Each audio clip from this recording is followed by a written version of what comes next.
Mike, bring out your crystal ball. Where do we see sales enablement going from here? I use a magic 8-ball. It says reply hazy.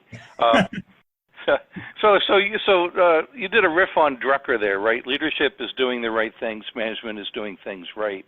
I'm going to quote somebody else. I think it was Galileo who said, if I've seen further, it's because I've stood on the shoulder of giants.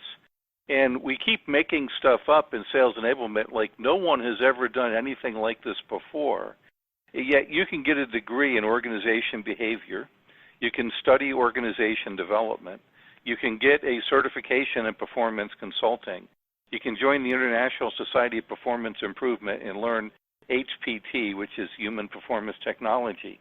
All of these things, and there's been a science of management for years, are about how do we get our organizations performing at a higher level.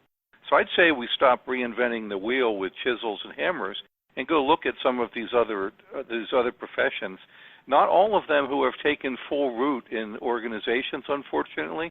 I wish performance consulting, which was an outgrowth of training years ago, had really taken off. But there's some gems in there, and they all come back to the very things that we're talking about. First of all, some alignment, right? Who's our customer? What's the business? In letter to the shareholders are the things that we all had alignment on earlier.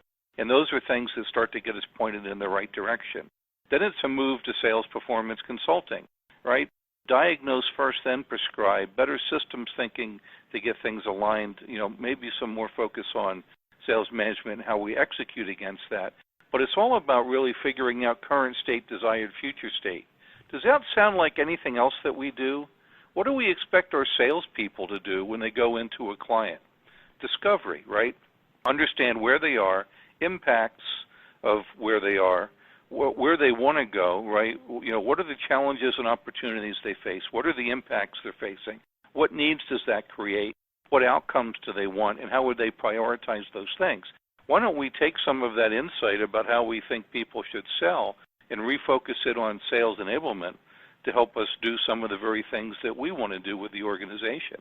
And I think that would be a huge step for us to be able to take and get people to do over the next couple of years, because no matter what the circumstance is, no matter what the next COVID-19 is, no matter what situation we're facing, if we take that kind of an approach, we can figure out where we are, right, where we need to be, and forge a plan to help get there. And we can use all sorts of tools and science and statistics and other things to support that and get it to happen.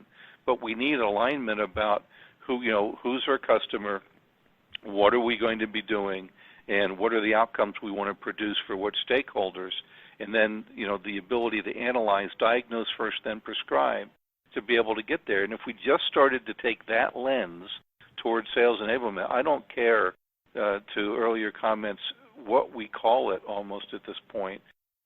If we can get those type of things in place, support the business, and make a business impact, we've got a great future.